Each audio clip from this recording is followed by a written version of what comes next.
Hello, little dreamers. I'm Luna. Welcome to Luna Bedtime Story. If you'd like a new bedtime story waiting for you every week, don't forget to subscribe and join our cozy little family. Now, get comfortable. Snuggle into your favorite blanket. Let your shoulders relax. Close your eyes. Let's begin our story. The Murder Who Solved His Own Murder, a crime thriller. Part 1. The Dead Man's Manuscript. Prologue, the last sentence. At 11:43 p.m., Sebastian Vale typed the sentence that would expose his murderer. He sat alone in the tower study of Ravenscourt, listening to rain strike the windows like handfuls of thrown gravel. The room smelled of dust, old paper, and the bitter coffee cooling beside his right hand. His manuscript filled the computer screen. The Dead Man's Detective. Chapter 29. The cursor blinked after the final line. When the murderer entered the room, he was smiling because he believed the story was over. Sebastian read the sentence twice. Then he added, he did not know that the dead man had written one more chapter. A floorboard creaked outside the study. Sebastian's fingers became still. Ravenscourt was an old house. It cracked in winter, whispered during storms, and sometimes released long sighs from its chimneys. Sebastian knew each of its ordinary sounds. This was not one of them. Someone was standing in the corridor. He looked at the clock. 11,004. The person outside touched the door. Sebastian heard a slight metallic scrape, not a knock, a key. He reached beneath his desk and pressed a switch fixed to the underside of the wood. A green light appeared on the computer. Files began copying to 6 hidden locations. Sebastian watched the percentage rise. 8, 14, 21. The key turned. He opened the desk drawer. Inside lay a black digital recorder, a sealed envelope, and an antique revolver that had not been fired in 60 years. He ignored the weapon. Instead, he took the recorder, pressed its button, and placed it behind a stack of books. The study door opened. Sebastian did not look around immediately.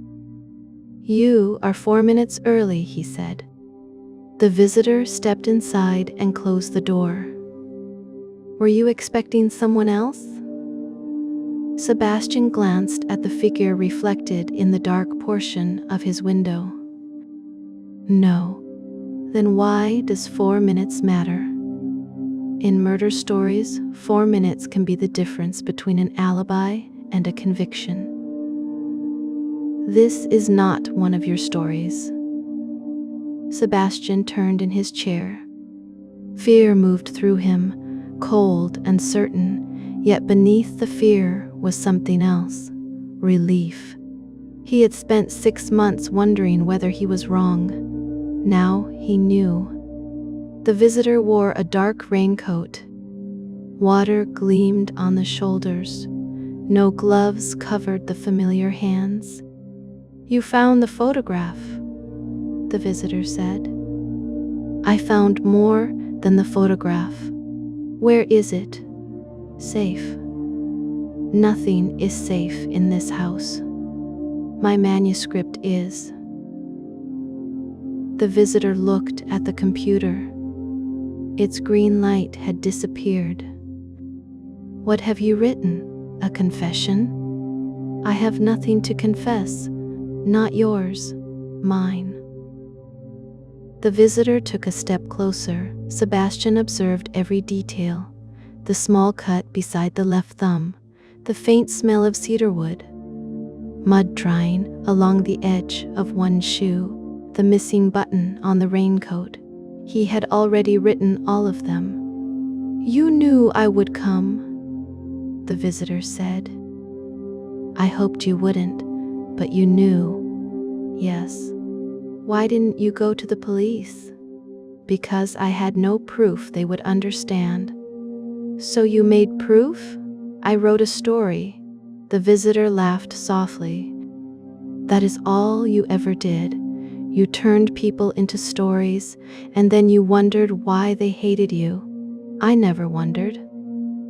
A gust of wind pushed rain against the windows. The lights flickered. The visitor's gaze shifted toward the desk drawer. Sebastian saw the moment the revolver was noticed. I wouldn't, he said. You think I'm afraid of an antique? I think you know it doesn't work. Silence. That was the first mistake. Only one other person knew the revolver could not fire. Sebastian smiled without pleasure. Thank you. For what? Confirming. Chapter 17. The visitor crossed the room quickly. Sebastian pushed himself backward, but the chair struck the wall. A hand seized his shirt. Buttons scattered across the floor. Where are the copies? Everywhere. The visitor struck him. Pain exploded across his mouth. He tasted blood. Where? You asked the wrong question. A cord appeared in the visitor's hands. Sebastian looked at it and felt his heartbeat change. He had imagined this scene many times. In every version, he had said something witty and devastating. Now that death stood before him, he discovered he did not want cleverness. He wanted another morning, another cup of coffee, another hour of rain, another page. His voice trembled when he spoke. I was going to forgive you. The visitor stopped. For 1 second, grief crossed the murderer's face. Then the cord tightened around Sebastian's throat. He reached for the desk, searching for anything he could use. His hand struck the coffee cup. It fell and shattered. A fragment cut his palm. The copying program completed. 6 identical files left Ravenscourt. The murderer did not notice. Sebastian's vision darkened. The room became distant. His body weakened, but his fingers continued moving through the spilled coffee. 1 letter, then another. The killer leaned close. This story ends here. Sebastian tried to answer. No sound emerged. His fingers completed the final letter. His hand fell. At 11:49 p.m., Sebastian Vale died at his desk. The murderer remained beside him for 11 minutes. The computer was searched. 3 chapters were deleted. The digital recorder was found and destroyed beneath a shoe. The envelope in the drawer was opened, read, and burned in the fireplace. At 12:03 a.m., the killer locked the study from the inside. At 12:07, a person wearing Sebastian's coat walked across the courtyard beneath the security camera. At 12:12, the power to Ravenscourt failed. The murderer left through a passage no one else knew existed. By dawn, rain had washed away the footprints. It had not washed away the words Sebastian had written in spilled coffee beneath his desk. Chapter 1: A Room Locked from Within. Detective Chief Inspector Mara Venn arrived at Ravenscourt shortly after 7 in the morning. The storm had passed, leaving the landscape pale and bruised. Flood water filled the roadside ditches. Broken branches littered the narrow lane, and mist moved among the trees like smoke after a battle. Ravenscourt stood on a hill above the village of Ashcombe. It was a vast Gothic house of black stone, narrow windows, and leaning chimneys. Sebastian Vale had bought it after the publication of The 13th Witness, the novel that made him internationally famous. Mara had read it during a murder investigation 10 years earlier. She had admired the construction and despised the ending. The fictional detective solved the case because a clock chimed 13 times, revealing that a witness had lied about where he was standing. It was elegant, improbable, and irritatingly memorable. Chief Inspector, a uniformed officer, waited at the gate. Mara showed her identification. "Detective Sergeant Cross is inside," the officer said. "The scene team arrived 20 minutes ago. Who found the body?" "The housekeeper, Mrs. Bell. She brought breakfast at 6:15. The study door was locked." When Mr. Reed Vale did not answer, she called his assistant. "How did they enter?" The assistant had a spare key. "So the door was locked with a key?" "Yes." "From which side?" The officer hesitated. The key was still in the lock on the inside. Mara looked up at the tower. Then the assistant's key should not have worked. It didn't. They forced the door. Who entered?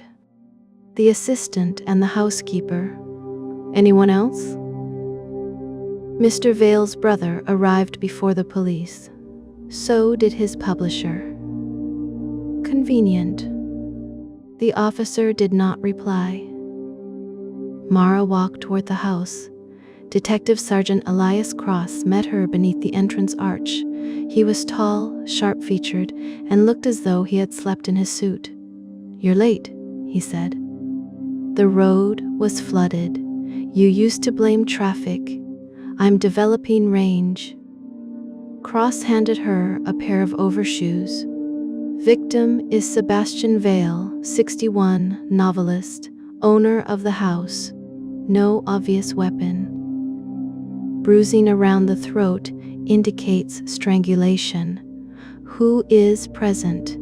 Housekeeper, assistant, brother, former wife, publisher, and personal physician.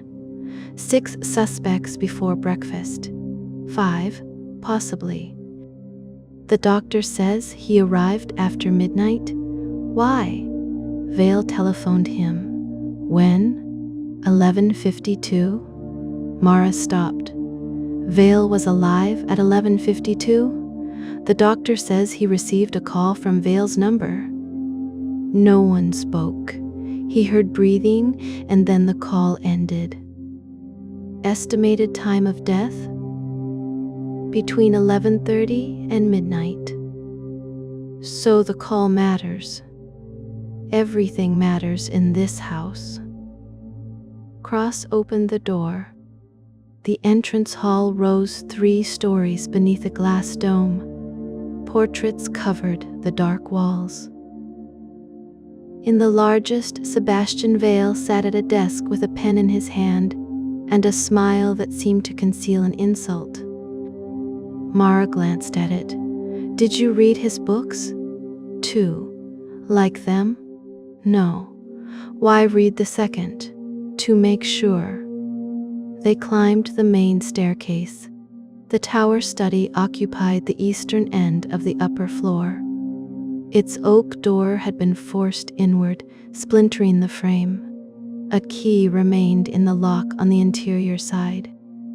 Mara stopped at the threshold. Sebastian Vale sat behind a broad walnut desk. His head leaned against the chair. His eyes were partially open. A dark line encircled his neck. A laptop glowed before him. Sheets of manuscript paper covered the floor, yet nothing else appeared disturbed. A fountain pen rested beside Sebastian's left hand. Broken porcelain lay near his right. A black cord had been placed across the dead man's lap. Not dropped. Placed. Dr. Amara Shah looked up from the body. Do not trust the cord, she said. Why? The ligature marks are too narrow. Whatever strangled him was thinner, so the cord is a prop. Possibly what killed him. Strangulation is likely, but there is a puncture wound behind his left ear. I won't determine its significance here. Time. His body temperature suggests close to midnight, but the fire was burning when he was found. That compromises the estimate. Mara looked at the fireplace. Blackened paper lay among the ashes. Something was burned, cross-knotted. An envelope, perhaps. We found part of a wax seal. Can it be recovered? Forensics will try. Mara approached the desk. The laptop showed a title page. The Murder or Who Solved His Own. Murder, a novel by Sebastian Vale. Below it was a single sentence. For Detective Chief Inspector Mara Venn, who will understand why I had to die. Mara read it again. Cross stood beside her. You knew him? No, he knew you. Apparently. You never met? Not that I remember. The document contained 26 chapters. A final file, chapter 27, was empty. According to the metadata displayed by the forensic technician, the manuscript had last been modified at 11,046 the previous night. 3 minutes before the estimated time of death, Mara studied Sebastian's hands. His right palm was cut. Brown coffee stained his fingertips. What is under the desk? A photographer documented the area before an evidence technician crouched and examined it. There's writing. Mara waited while photographs were taken. The technician moved aside. One word had been traced through the spilled coffee. B-E-G-I-E. Cross lowered his voice. Either he wrote that while he was dying, or the killer wrote it. Why? To tell us where to look. At the manuscript? Mara looked at the title page. No. At the beginning. Chapter 2. 6 people in a house. The 6 witnesses waited in the drawing room. Mara entered with Cross and closed the door. The housekeeper sat closest to the fire. Eleanor Bell was 68, gray-haired, and very straight-backed. Her hands remained clasped in her lap. Next to her sat Leo Hart, Sebastian's literary assistant. He was 29 and thin enough to seem unfinished. A fresh scratch ran along his cheek. Across from him, Celia Ward stood beside a cabinet of drinks. As Sebastian's publisher, she had spent 30 years managing his career and an equal amount of time defending him publicly. Julian Vale, the victim's younger brother, leaned against the window. He shared Sebastian's dark eyes, but little else. Rebecca Vale sat alone on a green sofa. She and Sebastian had been divorced for 12 years. Dr. Nathan Armitage occupied a chair near the door. He carried an old-fashioned medical bag and wore an expression of professional concern that seemed too carefully arranged. Mara remained standing. Sebastian Vale was murdered between approximately 11:30 and midnight. Until we know what happened, none of you will leave Ravenscourt. Julian laughed. The others looked at him. My brother would have loved this, he said. A detective traps 6 suspects in a country house. Your brother is dead, Mara replied. That never prevented him from enjoying an audience. Where were you between 11 and midnight? In the billiard room? Alone? For most of it. Who was with you before that? Celia. Celia nodded. I left at approximately 11:10. Where did you go? To my room. Did anyone see you there? No. Did you hear anything? The storm. Mara looked at Julian. How long did you remain in the billiard room? Until 11:40, perhaps? Then I went to bed. Which staircase did you use? The western one. The study is beside the eastern staircase. I know where the study is. Mara turned to Rebecca. I was in the conservatory, she said. Until when? I don't know. Did you see anyone? Leo crossed the courtyard. The assistant looked up sharply. What time? Mara asked. Close to midnight. That's not true, Leo said. Rebecca stared at him. I saw you.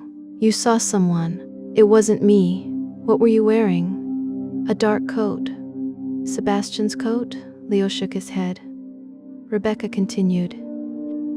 It looked like you. You crossed beneath the security light and entered the east wing. I was in my bedroom. Can anyone confirm that? No. Mara studied the scratch on his cheek. How did that happen? Leo touched it. A branch? While crossing the courtyard? I went for a walk before dinner. In the storm? It wasn't raining then. Mrs. Bell shifted in her chair. Mara noticed. Is that true, Mrs. Bell? The housekeeper looked uncomfortable. I saw Mr. Hart outside at about 6. So the scratch could have happened then? Yes? Could have? I didn't see how he got it. Mara turned to Doctor. Armitage, when did you arrive? Shortly after 12:15. Why? I received a call from Sebastian. Did he speak? No. There was breathing. Labored breathing. What did you do? I drove here. Why not call emergency services? I tried to telephone Sebastian first. How many times? 3. And when he did not answer, I assumed it might be one of his games. Was he in the habit of making silent emergency calls? A flicker of irritation crossed the doctor's face. He was in the habit of manipulating people, yet you drove through a storm. He was my patient. Did you enter the house? No. The doors were locked. I rang the bell and received no response. My telephone had no signal. After waiting several minutes, I returned home. You did not circle the house? No. You did not see anyone? No. You did not notice whether a light was on in the tower? The doctor hesitated. It was dark. Mara looked at the housekeeper. What time did Ravenscourt lose power? About 12. 12. The doctor had arrived after 12:15. If his account was true, the house would certainly have been dark. Mara turned to Mrs. Bell. I went to bed at 10, the housekeeper said. My rooms are on the ground floor. Did you hear anything? Footsteps on the stairs. How many people? 1. When? A little before midnight. Going up or down? Down. Which staircase? The eastern. Staircase. Did you recognize the person? No. Why not? I heard them. I didn't see them. Anything else? Mrs. Bell glanced toward the others. Mr. Sebastian was frightened. Every face in the room changed. Mara sat opposite her. Of whom? He never said. How long had he been frightened? Since March. What happened in March? He received a letter. What did it say? I don't know. He burned it. Did he receive more? Yes. How many? 7. Did he burn all of them? I believe so. And he never told you who sent them? Mrs. Bell's hands tightened. He said someone had remembered. Remembered what? I don't know. Julian spoke from the window. He knew. Mara looked at him. Who? Sebastian. What did he remember? Julian turned from the glass. The murder that made him famous. Chapter 3. The murder behind the novel. 24 years earlier, a 19-year-old woman named Alice Frost vanished from a winter party at Greywater Hall. Her body was discovered 3 days later beneath the ice of a lake. The death was ruled accidental. The following year, Sebastian Vale published The Girl Beneath the Ice, a novel about a woman murdered during a winter gathering. It sold 2 million copies and transformed an obscure school teacher into a celebrated crime writer. Alice Frost had been Celia Ward's younger sister. Mara interviewed Celia in the library. Sebastian said the novel was fictional, Celia told her. You believed him? No. Why publish it? Because I wanted to know what he remembered. Did the book accurately describe Alice's death? Not exactly. In the novel, the woman is struck before falling through the ice. Alice had no head injury. Was Sebastian at Greywater Hall? Yes. Who else was there? Everyone in this house except Leo. Dr. what? Armitage? Yes. Mrs. Bell? She worked there. Why wasn't this mentioned earlier? You asked where we were last night. Mara placed a photograph on the table. It showed 6 young people standing beside a frozen lake. Sebastian and Julian were easy to recognize. Rebecca stood beside Sebastian. Celia held the hand of a blonde girl in a white coat. Alice Frost. Nathan Armitage stood at the edge of the group. A 7th figure appeared behind them. A boy, perhaps 12 years old. His face had been scratched from the photograph. Who is the child? Mara asked. Celia looked at the picture. I don't remember. Someone destroyed only his face. The photograph is old. His coat is the same style as Leo Hart's. Celia's gaze moved to the door. Leo wasn't there. He would have been 5. Then the child is not Leo. I estimated 12. I could be wrong. You aren't. Who is he? Celia stood. I want a solicitor. You brought Sebastian's contract amendment with you last night. Celia stopped. Mara had found it in Celia's room. If Sebastian died before delivering his final manuscript, publication rights transferred to a company controlled by his estate. If he delivered it first, Celia's firm retained worldwide rights. What time did Sebastian send you the manuscript? Mara asked. He didn't.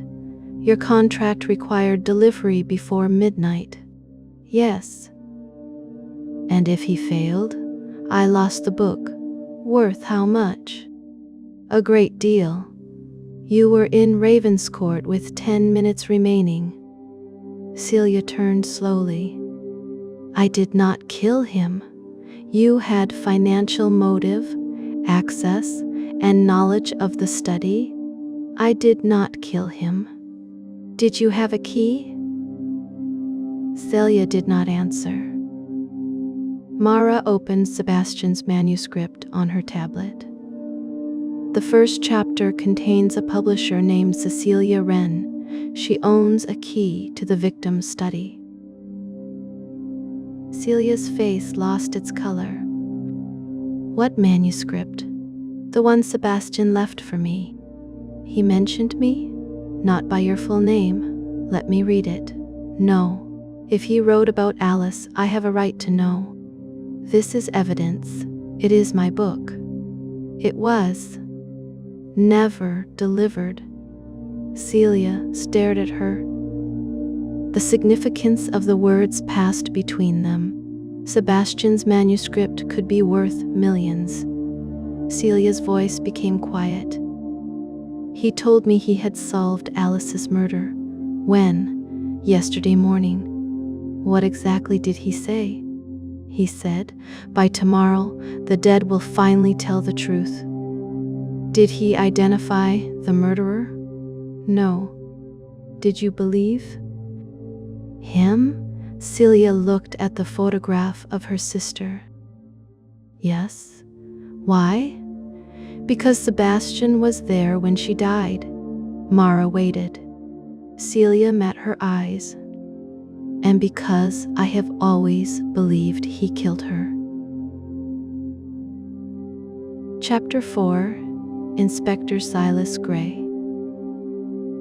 Mara read the first chapter of Sebastian's manuscript at 2015 that afternoon. It began with a detective arriving at a country house after the murder of a famous novelist. The fictional detective's name was Silas Gray. The victim had been strangled at his desk. A false ligature rested across his lap. His study was locked from inside, and his dying hand had written a single word in spilled wine: read. 6 suspects waited downstairs: a brother, a former wife, a publisher, a physician, a servant, a young assistant who had not been born when the original crime occurred. Mara paused. It was Ravenscourt. Names and details had changed, but not enough to disguise anything. The chapter had been completed 3 months earlier. Sebastian had described the circumstances of his own murder before it happened. Mara continued. In the novel, Inspector Gray found a message in the victim's dying word. The word itself did not matter. Its position did. The dead writer had produced it with his right hand, although he was left-handed. That meant the arrangement at the desk had been altered after death. Mara stopped reading. She looked through the open library doors toward the stairs. Cross. He came in carrying coffee. What? Was Sebastian right-handed? Cross checked his notes. Left-handed. The fountain pen was beside his left hand. Yes. The spilled cup was beside his right. Yes. Why did he write beneath the desk with his right hand? Perhaps the killer held his left arm, or moved. The chair. They returned to the study. Mara crouched beside Sebastian's chair. Scratches marked the wooden floor. The chair had been pulled away from the desk and then returned at a slightly different angle. Someone moved him after death, Cross said. Why? To place the cord? Maybe? Mara sat in another chair and mimicked Sebastian's position. His right hand could reach the spilled coffee. His left could not. His left hand was trapped, she said. By what? By the murderer. Cross looked at the manuscript on her tablet. The book told you that? The fictional detective noticed it. A fictional detective written by the victim. Yes? Cross stared at Sebastian's body. That is going to become irritating. Mara moved the chair carefully back along the scratches without touching it. A narrow object appeared between the desk and the wall. A technician recovered it with forceps. It was a silver cufflink in the shape of a chess knight. Julian Vale wore its twin. Mara found him in the billiard room. He looked at the evidence photograph and shook his head. I lost that weeks ago. Where? I don't know. You were in the study last night. No. Your cufflink was beneath the desk. Sebastian took it. Why? To do exactly this. To implicate you after he died. Julian gave her a thin smile. That would be the purest expression of my brother's personality. Where were you at midnight? As I said, in bed. The housekeeper heard someone descending the eastern staircase. It wasn't me. Rebecca saw someone. Crossing the courtyard. Leo. Leo denies it. Then one of them is lying. Mara placed the old photograph beside the cufflink image.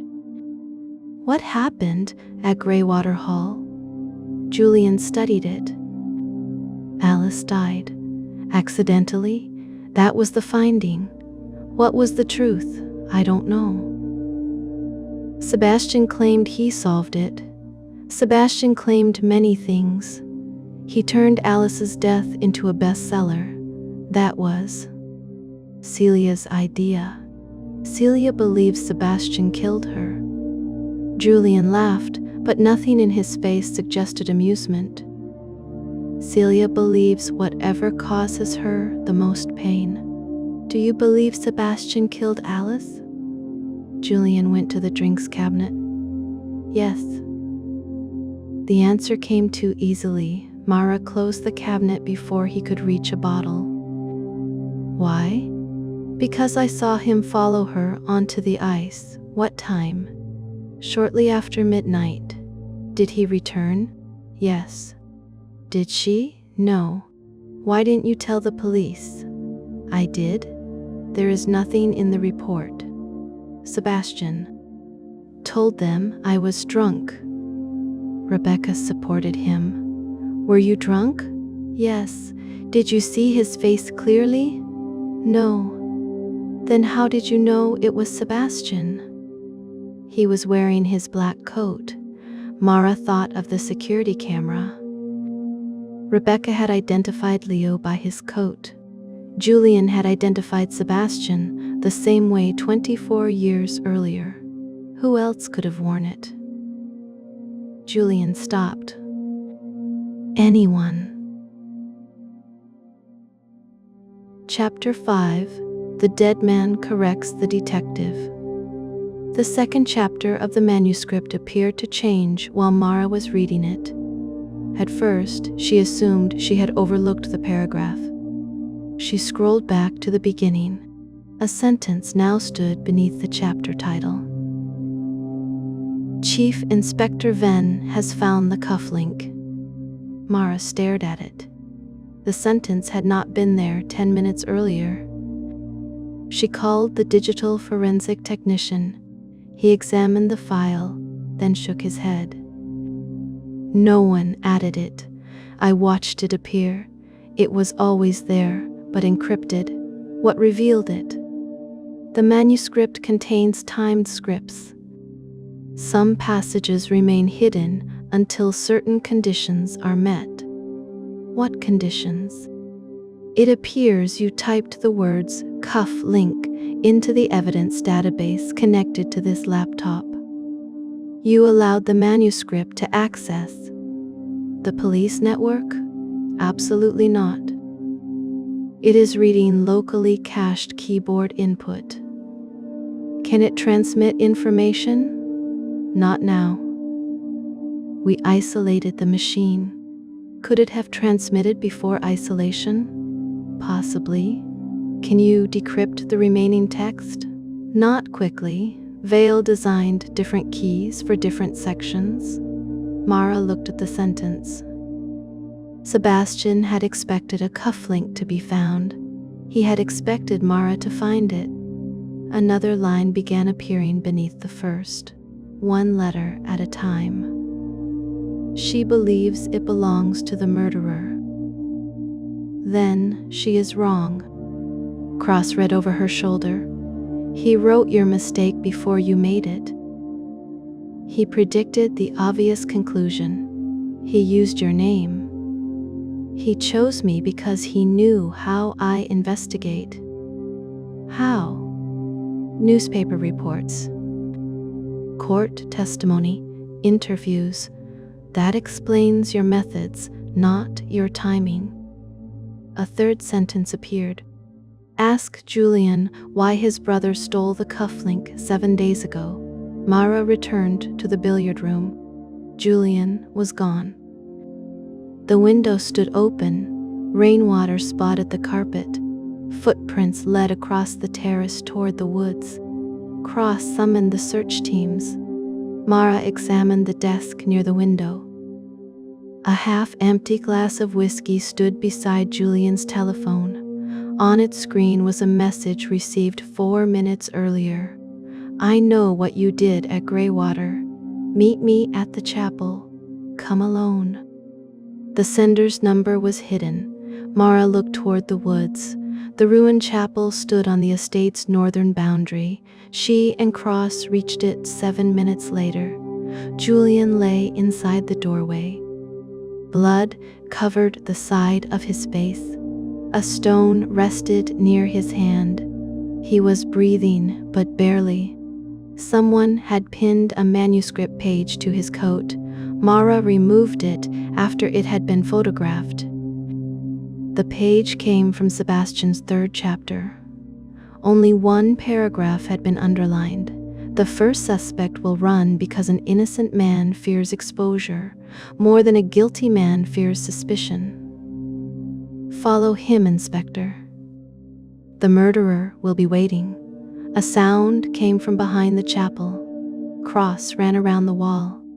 Mara moved in the opposite direction. She saw a dark figure among the trees. Police, stop! The figure ran. Mara followed through wet branches and soft earth. The person wore a black coat with the collar raised. 30 meters ahead, they crossed a narrow bridge above a flooded stream. Mara reached the bridge as the figure turned. For an instant, she saw a pale face beneath the hood. Then the figure cut a rope tied to the bridge rail. A fallen tree shifted upstream. The current carried it sideways into the bridge supports. Wood cracked beneath Mara's feet. She jumped back as the central section collapsed into the water. The figure disappeared among the trees. Cross reached her. Did you see who it was? No. Man or woman? I couldn't tell.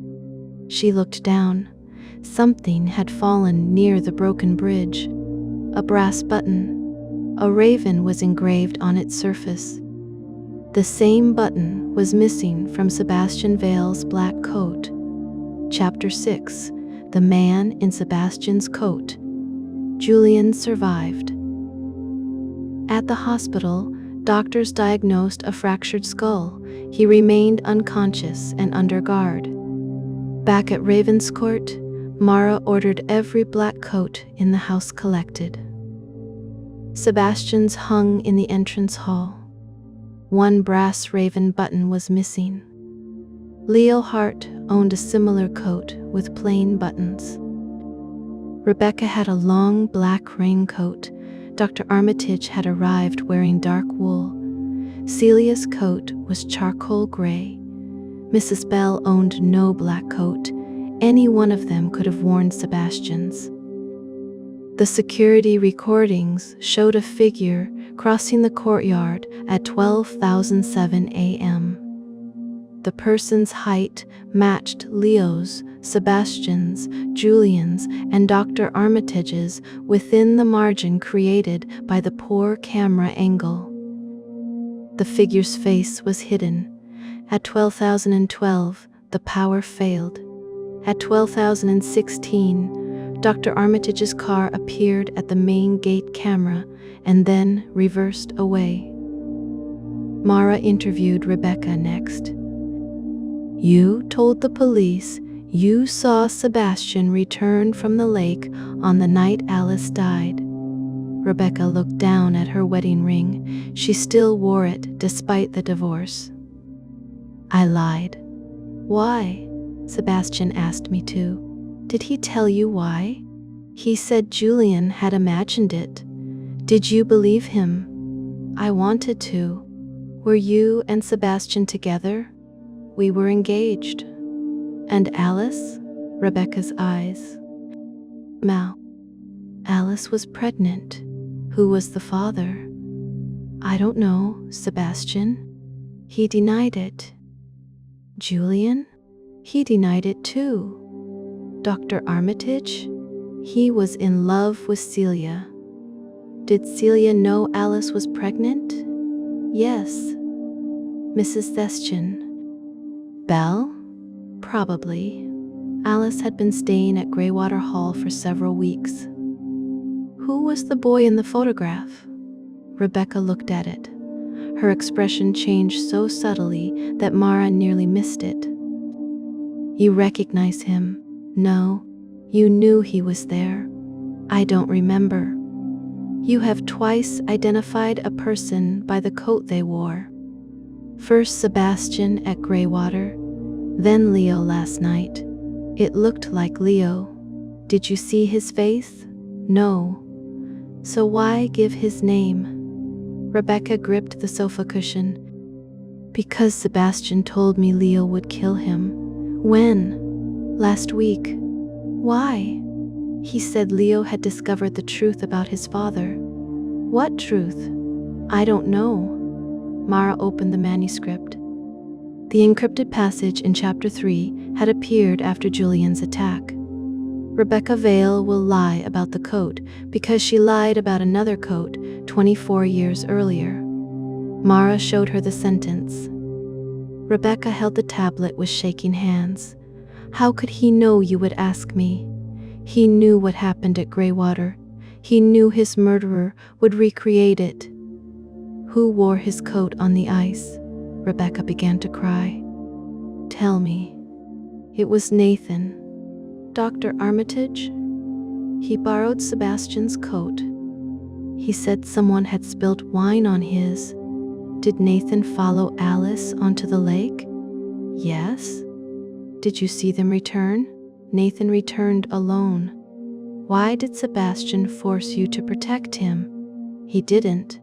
Then why lie? Because Nathan was carrying a child. The room became silent. What child? The boy in the photograph. Who was he? I never knew his real name. What did people call him? Rebecca closed her eyes. Silas.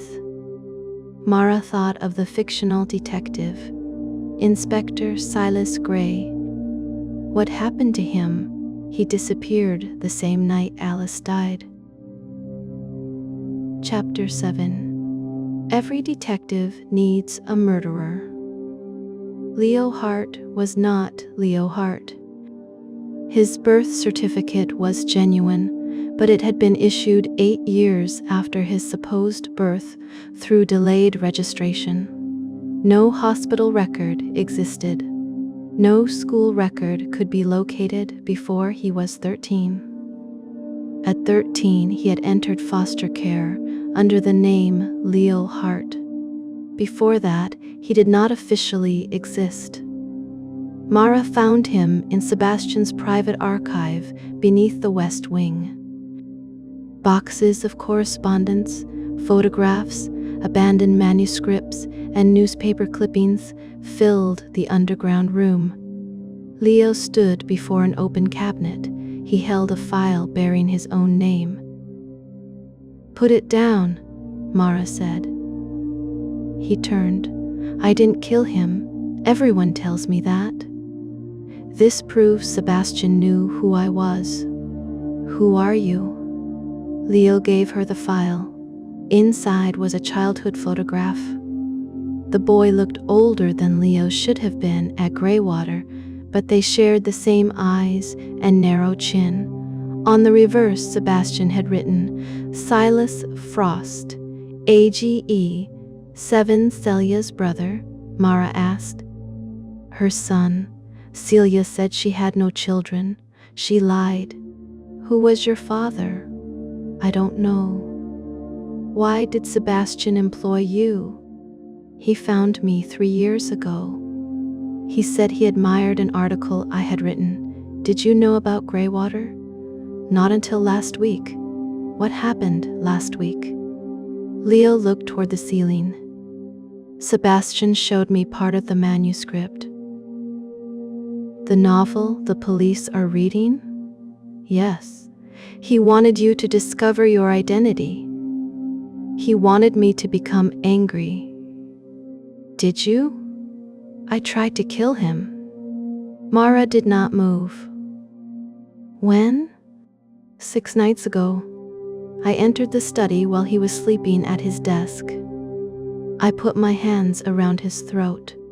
Why did you stop? He opened his eyes. That frightened you? No. What did he say? Leo's voice became unsteady. He said, not yet. Mara studied him. He knew you would try? He planned it? Why?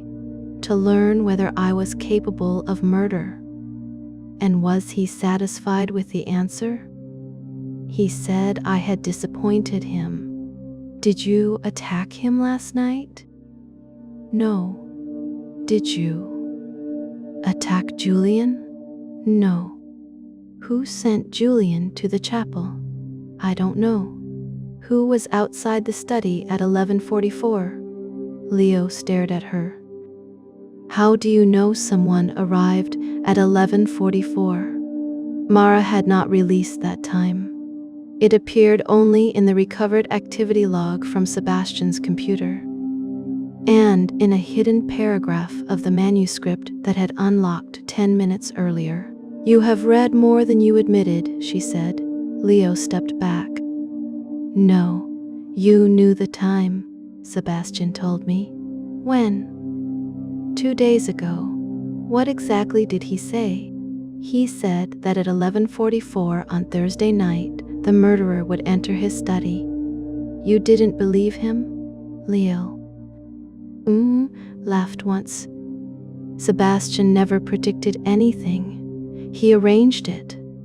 A chime sounded from Mara's tablet. Another passage had unlocked. Now the detective knows my secret.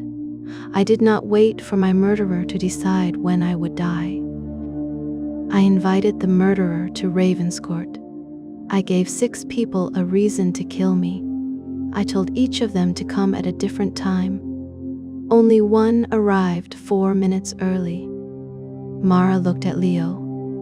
What time did Sebastian ask you to enter his study? Midnight. And did you? No. Why? I was afraid. Who was invited at 11:48? He didn't tell me. Mara read the final line appearing on the screen. Inspector, if you want to identify the murderer, begin by discovering whom I invited to kill me at 11:48. A crash sounded above them. Then a scream. Mara and Leo ran from the archive. Smoke rolled down the western staircase. Sebastian's study was burning. Chapter 8, Fire Edits. Everything. The fire spread too quickly to be accidental. Someone had poured fuel across the study floor and beneath the shelves. Flames climbed the walls, consuming decades of notes and unpublished work. Cross found Dr. Armitage unconscious in the corridor. A wet cloth covered his mouth. A syringe lay beside his right hand. Mrs. Bell and Rebecca were accounted for. Celia had disappeared. Mara entered the study only after firefighters declared it safe. The desk was blackened. The computer had melted. Manuscript pages floated in gray water across the floor. Sebastian's body had already been removed, but the outline of the chair remained on the burned boards. The attacker had not been trying to destroy the body. They wanted the room. Or something hidden here? Cross said. Mara examined the fireplace. The original ashes had been collected earlier. Behind the iron grate was a rectangular opening. Passage, she said. Firefighters pulled the grate away. A narrow stone tunnel disappeared into darkness. The locked room was no longer locked. The murderer had entered through the door, killed Sebastian, staged the scene, locked the door from inside, then escaped through the passage. Its far end opened inside the abandoned chapel. Julian had been attacked near the exit. Mara looked at the technicians. Who knew about this? According to the estate plans, it was sealed in 1891. It was not sealed last night. Cross approached with a scorched metal box. We found this behind a false panel. Inside were 6 envelopes. Each bore a name: Julian, Rebecca, Celia, Nathan, Leo, Eleanor. One had been opened. Nathan's. Mara unfolded the letter. Nathan, I know what happened to Alice. I know why you carried Silas from the lake. I know what you injected into Peter Holloway. Meet me in my study at 11,048 on Thursday. Come alone, or I will send the truth to the police. Sebastian Cross read it. Armitage was invited at 11:48, and the murderer came 4 minutes early.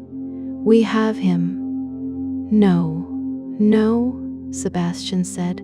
The murderer entered 4 minutes early. He did not say Nathan was the person who entered. He named Armitage's appointment.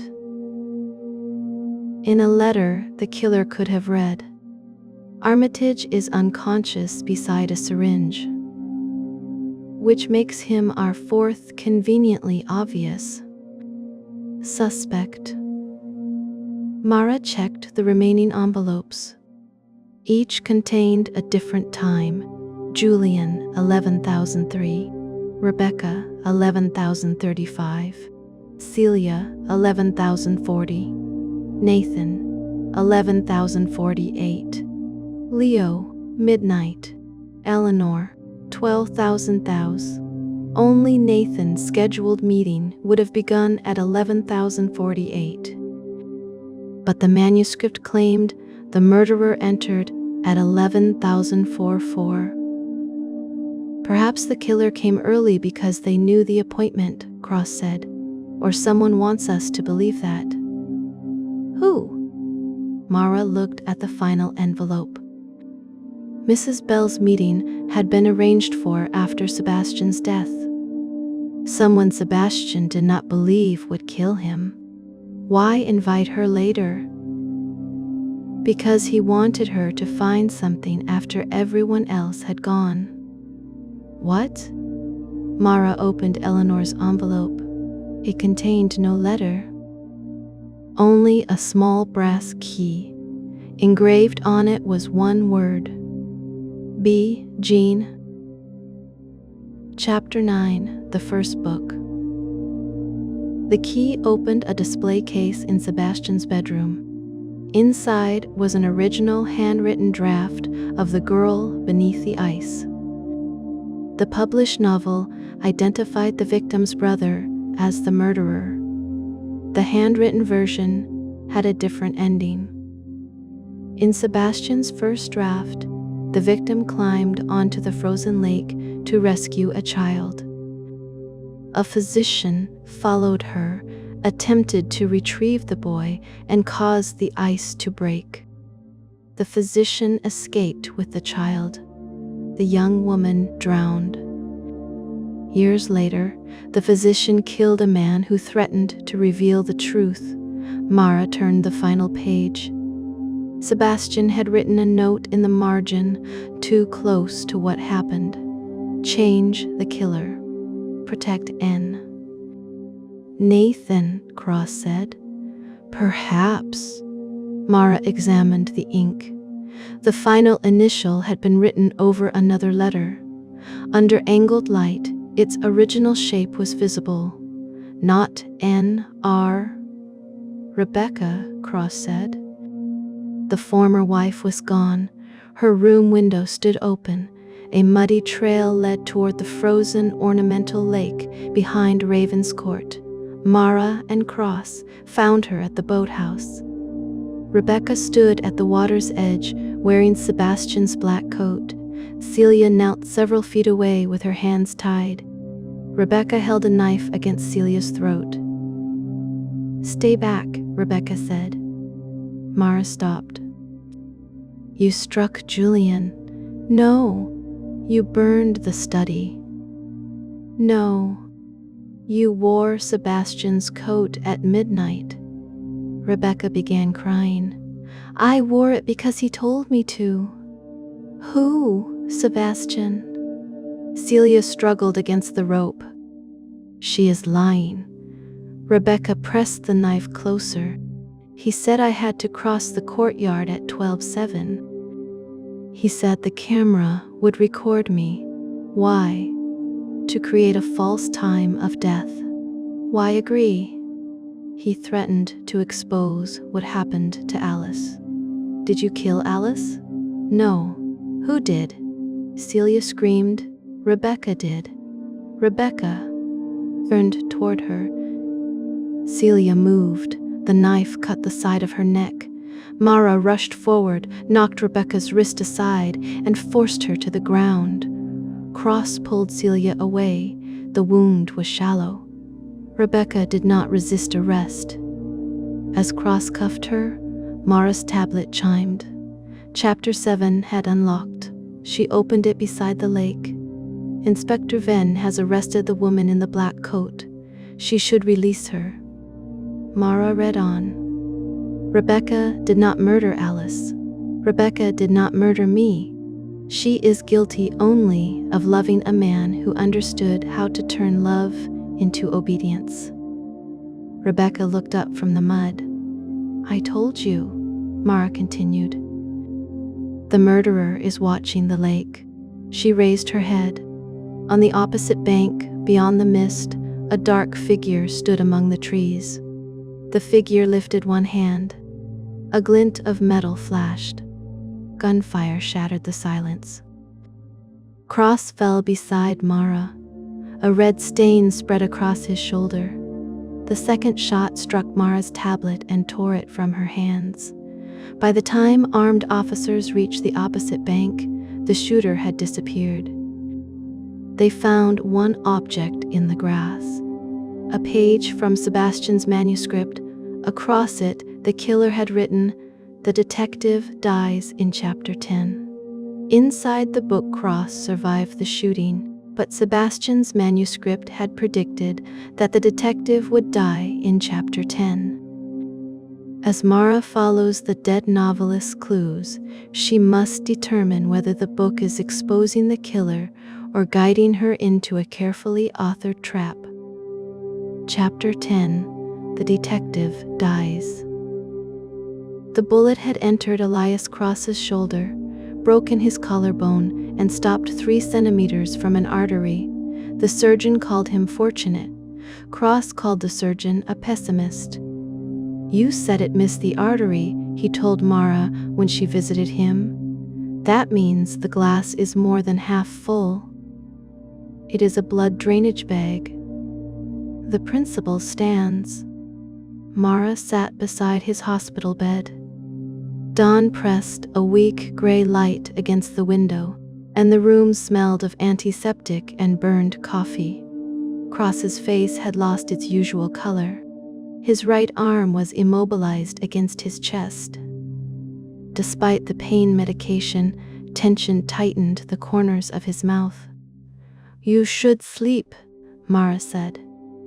"You should arrest someone." "I arrested Rebecca." "The manuscript told you to release her." "The manuscript is not my superior officer." "No, but it has a better clearance rate." Mara placed a transparent evidence. sleeve on the bedside table. Inside, it was the page found near the shooter's position. The detective dies in chapter 10. Cross studied it. Whose handwriting? Unknown. It is not Sebastian's. Celia, no sample match. Rebecca, no. Julian, no. Nathan? Not enough distinctive features for certainty, but probably not. Leo? No. Mrs. Sample match. Belle? No. Then we have a seventh person. Or one of them disguised the writing. Cross shifted and immediately regretted it. Pain crossed his face. The shooter aimed at you first, he said. No. The first shot hit you. You were standing half a step behind me. The shooter had a rifle and a stable position. At that range, half a step is irrelevant. Perhaps they are a poor shot. The second round destroyed the tablet in my hand.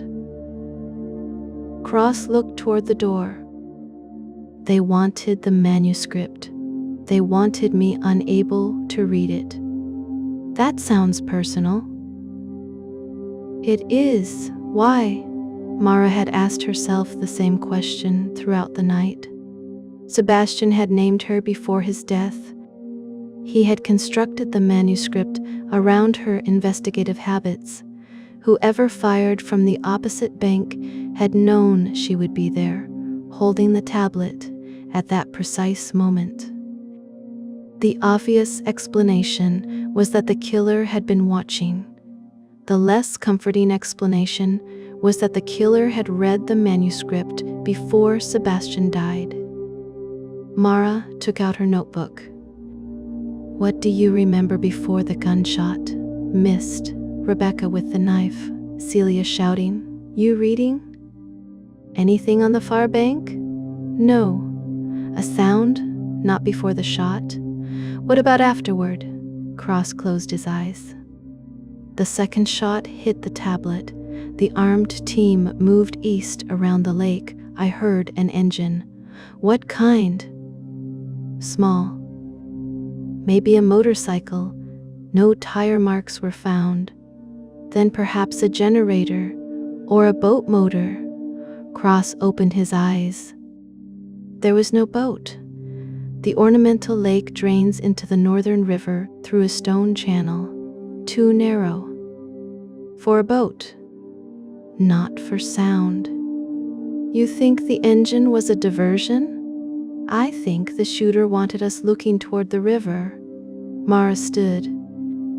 Where are you going? Back to the lake. You have not told me what happens in chapter 10. The manuscript tablet was destroyed. There were copies. The police copy has not unlocked the hidden passages. Sebastian tied each version to a separate sequence of actions. What does that mean? It means the copy I was reading knew what I had already discovered. The others do not. Cross considered this. Can the technicians reconstruct it? They are trying. And if they can't? Then, chapter 10 died at the lake. Cross glanced toward the evidence sleeve. That may have been the idea. Mara reached the door before he spoke again. Mara, she stopped. The chapter says the detective dies. Maybe it doesn't mean me. She looked back. Cross's expression was serious now. Maybe it means Silas Gray. The lake was quiet when Mara returned to Ravenscourt. Sunlight had begun dissolving the mist. The water lay flat and dark beneath the trees, disturbed only by drops falling from the branches. Crime scene tents stood on the opposite bank. The shooter's position had been carefully chosen. A cluster of yew trees concealed the ground from the house and from the path. The rifle had rested in the fork of a fallen trunk, No cartridges had been found, no footprints, no fibers. It was the absence of evidence that interested Mara.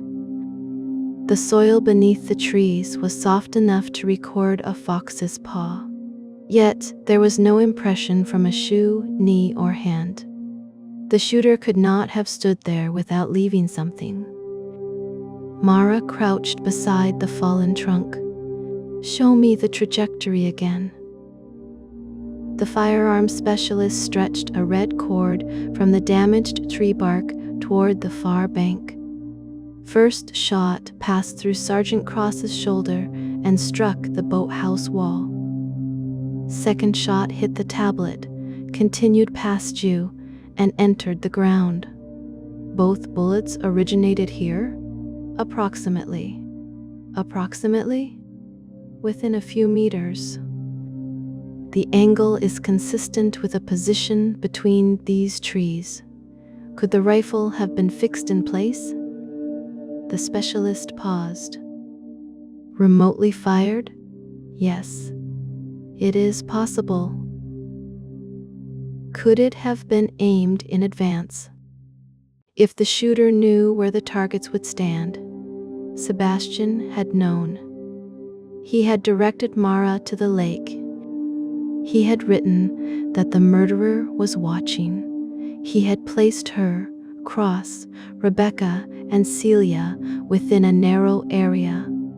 A rifle required no murderer behind it if the author had already arranged the scene. Mara examined the tree. A tiny metallic glint showed beneath the bark. Photograph that. Technicians removed a short length of steel wire from the wood. One end had been cut. The other was looped around a small screw. Mara followed its likely route toward the undergrowth. 10 meters away, concealed beneath dead leaves, they found a collapsed wooden frame. 2 grooves supported the legs of a rifle. A battery pack and wireless receiver remained attached. The weapon was gone. The shooter returned to collect it, the specialist said. Then why leave the frame? It was hidden. No. It was meant to remain undiscovered until we realized no one had stood at the firing point. Mara looked across the lake. Sebastian arranged the shots. The specialist stared at her. He tried to kill a police officer after his own death? No. She followed the trajectory with her eyes. The first bullet had struck Cross's shoulder, but Cross should not have been standing there. When Mara approached Rebecca, Cross had been ordered to remain with Celia. He had moved only when Celia stumbled toward the lake. Why had she stumbled? Because Rebecca had pushed her. And why had Rebecca pushed her? Because Celia whispered something Mara had not heard. The rifle could not have predicted those movements. Sebastian may have designed the trap. Someone else had chosen when to fire. Chapter 11. The Voice in the Machine. At 9:02 a.m., the digital forensics team recovered part of the destroyed tablet's storage. The damaged screen could not be repaired, but the manuscript data was intact. Mara stood in Ravenscourt's library while the technician transferred the files to an isolated computer. "Will the hidden passages remain unlocked?" she asked. If their state was saved before the device was damaged, and if it wasn't, we start again. The manuscript opened. Chapters 1 through 9 appeared in the menu. Chapter 10 was missing. What happened to it? It may never have existed as a separate file. The page at the lake referred to it. The page may not have come from the digital manuscript. Mara unfolded the original note left near the shooter's position. The paper matched the stock in Sebastian's study, but the printed words did not correspond to any recovered chapter.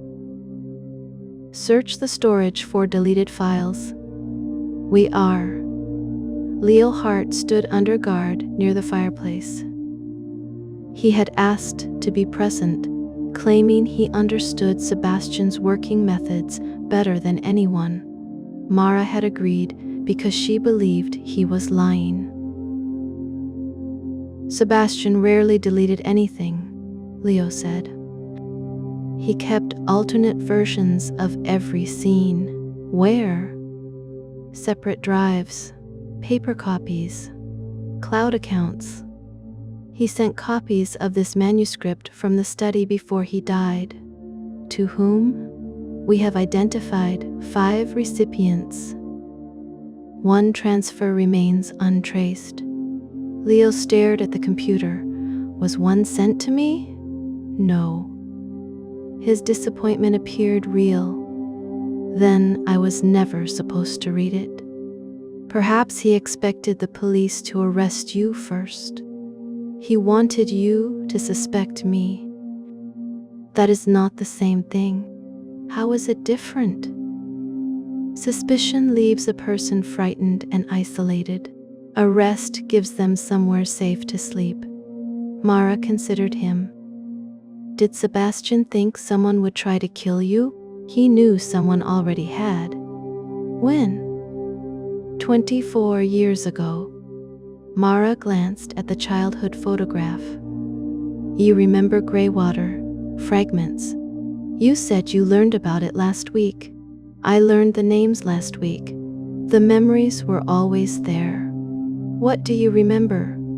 Cold, a white coat, a woman shouting. Someone carrying me through the snow? Who? I don't know. Male or female? Male. Was it Nathan Armitage? I don't know. Did Alice enter the lake to save you? Leo pressed his fingers against his temples. I was not in the water, Rebecca said. Nathan carried you from the lake. Rebecca has spent her life repeating what Sebastian told her. What did happen? I was hiding beneath the boathouse. Why? Alice put me there. Why? Someone was looking for me. Who? Before Leo could answer, the computer speakers crackled. Everyone in the room stopped. A man's voice emerged through the static. Chief Inspector Venn. Sebastian Vale. The recording was calm and intimate, as though the dead man stood directly behind Mara. If you are hearing this, the tablet has been destroyed. Leo took a step toward the computer. An officer blocked him. Sebastian continued, It was necessary that the tablet be destroyed in sight of witnesses. Otherwise, you might believe the murderer altered the book after my death. Mara looked at the technician. Can you stop it? Yes. Don't. The shot that destroyed the device was fired from a remotely operated rifle. The weapon was mounted across the lake before my death. I designed its position, but I did not pull the trigger. The voice paused. You have already realized this. That is why I chose you. Mara felt no satisfaction. If Sergeant Cross was injured, the murderer changed the timing. The original shot would have passed above your left shoulder and struck the tablet without harming anyone. Mara remembered the first bullet. Cross had been hit before the tablet was destroyed. There had been 2 shots where Sebastian intended. 1. The murderer added a bullet, Sebastian said, not to kill you, to kill the person standing beside you. Cross. Mara's hand tightened around the back of a chair. Sergeant Cross knows something he has not told you. Leo turned toward her. The officers in the room exchanged glances. The recording continued. Do not confront him until you have read the Greywater statements. He withheld them from you because he knows the name Silas Frost. Mara's pulse quickened. Cross had claimed not to know the child in the photograph. The murderer believes the tablet contained my only complete manuscript. That belief is useful. Protect it. A final burst of static filled the room. Then Sebastian said, "Now we begin." Chapter 10. A new heading appeared on the screen. Chapter 10. Every detective has a secret text formed progressively beneath it. Inspector Silas Gray had investigated the author long before the murder. He had not done so as a police officer. He had done so as a son. The speakers fell silent. Mara looked at Leo. He appeared as shocked as everyone else. Silas Frost was Celia's son, Mara said. Leo nodded. Then who is Silas Gray? Leo looked toward the hospital beyond the distant grounds. Ask your sergeant. Chapter 12. Cross-examination. Elias Cross was gone. His hospital bed stood empty. The intravenous line had been disconnected and left dripping onto the floor. His clothes remained in a plastic bag beneath the chair. A hospital gown lay in the service corridor. Security footage showed Cross walking unsteadily through the basement at 10:02 a.m. He disappeared into the laundry loading area. 9 minutes later, a delivery van left the building. The driver denied seeing him. Mara searched Cross's locker at police headquarters. Inside were 2 clean shirts, a bottle of antacid, 7 crime novels, and an old file labeled Greywater. The official Greywater archive should have been held in county storage. This was a copy. Some pages contained Cross's handwriting. Mara sat at his desk and began reading. He had investigated the case privately for 14 years. There were photographs of Ravenscourt, Sebastian's public appearances, Celia's office, Rebecca's former home, and Nathan Armitage's clinic. There were also photographs of Leo. One had been taken outside a foster home when Leo was 15. Cross had known who he was long before Sebastian employed him. A folded birth record lay inside the back cover. Name: Silas Gabriel Frost. Mother: Celia Frost. The space for the father's name was blank. Attached to the record was a later note written by Cross, possibility Peter Cross. Mara read it twice. Peter Cross was Elias's father, a former detective constable, the first officer to reach Greywater Hall after Alice disappeared. He had died when Elias was 16. Mara searched the remaining documents. A photograph showed Peter Cross standing beside Celia at a summer fair. A handwritten date indicated it had been taken 8 months before Silas was born.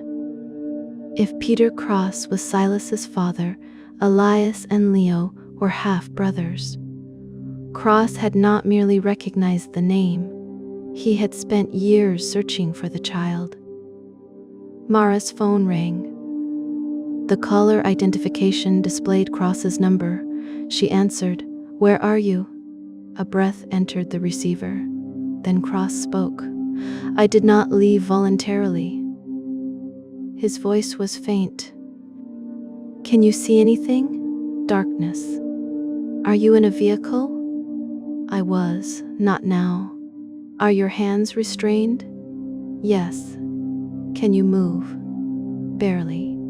"Listen for sounds." Silence followed. Mara heard a low, mechanical rhythm through the call. A pause. Then 3 quick impacts. Another pause. The same pattern repeated. Railway, Cross whispered. Train crossing. A second sound emerged in the background. A bell.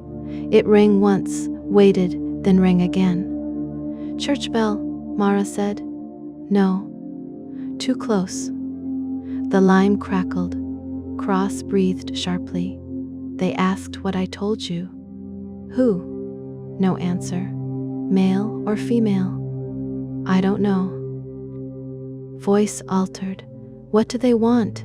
The Greywater statements. I found them. They know. Mara looked around the office. How? Because Sebastian told them where I hid the file. Why would he do that? To make them take me. The line became faint.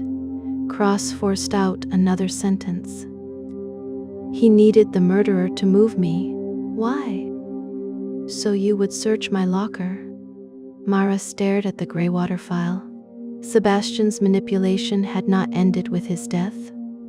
Every person in the case was being pushed toward a predetermined action. Cross abducted, Mara searching. The murderer exposing themselves. What haven't you told me? She asked. I went to Ravenscourt the night Sebastian died. Mara stood. What time? 11:20. Why? He called me. Why didn't you report it? I left before he died. Did you enter the study? No. I met him in the chapel. What did he give you? A witness statement. Whose? Cross began to answer. A noise interrupted him, the harsh scrape of a door. He whispered, "They're back." The line went dead. Mara replayed the call for the audio analysts. The mechanical rhythm did not come from a railway crossing. It came from an old printing press. The bell was part of its operating mechanism. Only one printing works remained within 10 miles of Ravenscourt. Vale and Ward Publishing had used it for Sebastian's earliest novels. Celia owned the building. Chapter 13. The Printing House. The printing house stood beside the river at the edge of Ashcombe. Its windows had been boarded. Rust covered the loading doors. Above the entrance, faded gold letters read, Ward and Frost. Fine printing. Armed officers surrounded the building. Mara entered through a side door with 2 members of the tactical team. Inside, the air smelled of metal, ink, and damp paper. The main hall contained 3 enormous presses. Their steel frames rose from the floor like the remains of industrial animals. The nearest machine was running. Its mechanisms struck in a steady rhythm. 3 sharp impacts. A pause. 3 more. A brass warning bell sounded as the carriage reversed. Paper moved through the rollers. Each emerging sheet contained the same printed sentence. Every murder needs an author. No one near the controls, an officer whispered. The press had been automated with a timer. Mara followed a trail of blood droplets toward the rear office. Cross lay behind the desk. His wrists were bound with plastic cable ties. A strip of cloth covered his eyes.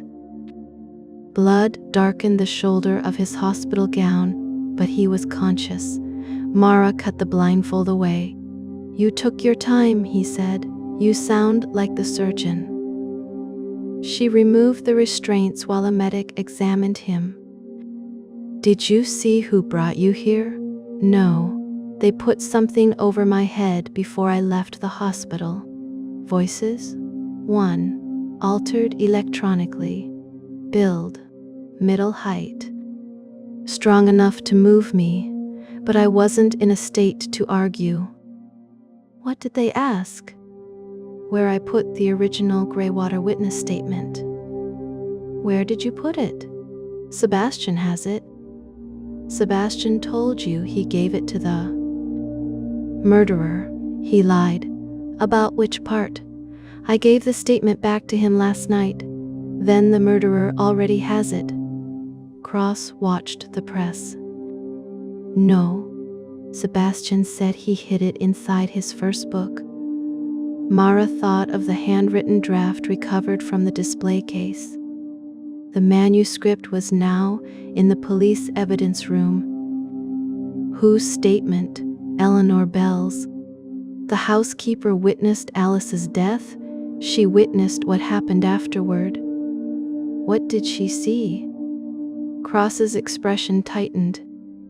I never read it. You investigated for 14 years and never read the central statement? My father sealed it in an envelope. Why? He left instructions. It was to be opened only if Silas Frost was found alive. You found Leo years ago. I didn't know if he was Silas. You had his birth record. I had suspicions. You photographed him outside foster care. I was trying to protect him. From whom? A shot sounded from the upper floor. The tactical officers moved. Mara drew her weapon and ran toward the iron staircase. At the top, a narrow gallery overlooked the presses. An officer stood beside an open window. The glass had been broken inward. No shooter, he said. It came from outside. Mara crossed to the window. On the opposite bank, a motorcycle moved between the trees. The rider wore a white helmet. A small object rested on the gallery floor. Not a bullet, a metal capsule. Inside was a rolled strip of paper. Mara opened it. The witness statement is not in the book. Below the sentence was a second message. It is the book. Cross reached the gallery with the medic protesting behind him. Mara showed him the note. What does that mean? He asked. She looked down at the sheets moving through the press. Every murder needs an author. Every book needs a printer. Sebastian's first novel had been printed in this building. If Eleanor's statement had been hidden during the printing process, it might not exist as a separate document. It could have been encoded in the novel itself. Bring me a first edition of The Girl Beneath the Ice, Mara said. Cross leaned against the rail. This is a printing house. There should be hundreds. They searched the storage rooms. Every copy had been removed. On a dusty shelf, Mara found a rectangular gap between two unrelated books. The clean outline showed where a volume had rested until recently. Someone had arrived before them. Cross picked up a small object from the floor. A wet leaf. Beside it lay a black thread. Mud on the stairs, he said. They followed the trail to a rear exit. A vehicle had stood outside, beside the river. Only partial tire impressions remained. The tracks were narrow. An older car. Mara knew one such vehicle at Ravenscourt. Mrs. This. Bell drove a 30-year-old Morris Minor. Chapter 14. The Housekeeper's Statement. Eleanor Bell waited in the kitchen. She did not seem surprised when Mara entered with officers. A pot of tea stood on the table. 2 cups had been set out. You knew I was coming, Mara said. I assumed you would eventually. Where is your car? In the garage. It was seen at the old printing house. No. It wasn't. Tire impressions match its wheels. Many cars use those tires. Yours is wet. The road to the printing house is flooded. Mrs. Bell poured tea into both cups. Mara did not sit. Where is the first edition? Which first edition? Sebastian's. There are many in the library, not the one printed here 24 years ago. All copies were printed there. The first copy off the press. Mrs. Bell placed the teapot down. I burned it. When? An hour ago. Why? Sebastian instructed me to. In the empty letter? The key was the instruction. What did the key open? The bedroom case. We found the handwritten manuscript there. There was another compartment beneath it. Mara had the display case searched again. Technical officers found a spring mechanism built into its base. The compartment was empty. What was inside? Mara asked. A first edition. Sebastian's personal copy. What did it contain? The truth? You burned evidence in a murder investigation. Yes. Why? Because the truth would have killed Leo. How? Mrs. D. Bell looked toward the kitchen windows. He did not hide beneath the boathouse on the night Alice died. Where was he? On the lake. Rebecca said Nathan carried him. Nathan carried him away from the water. Why? To stop Alice taking him. Taking him. Where? Away from Celia. Mara sat opposite Mrs. S. Bell, tell me everything. The housekeeper folded her hands. Celia was 17 when Silas was born. Her father sent her away until the birth and then told everyone the child had died. In truth, Silas remained at Greywater. He was raised by the servants. Did Celia know? Not at first. Alice discovered it years later. She planned to take Silas to Celia. Why not simply tell her? Gabriel Frost would not allow it. Celia's husband? Her father? Mara recalled the old photograph and the scarred man described by Thomas in the earlier version of Sebastian's puzzle.